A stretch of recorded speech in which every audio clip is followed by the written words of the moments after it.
आज शक्ति रामायण में माता की प्रेम शक्ति का वर्णन है। माँ कैसे सहयोग करके और इस जनकपुरी को मनोहर बना रही हैं।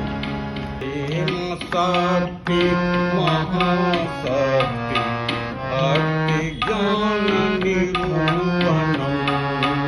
प्रेम शक्ति महाशक्ति भक्ति ज्ञान निरूपणम्। विष्णु शक्ति करत लीला जनकपुरी मनोहरम्। श्री रामचंद्र अनंत रूपम् प्रेम मूर्ति शुभ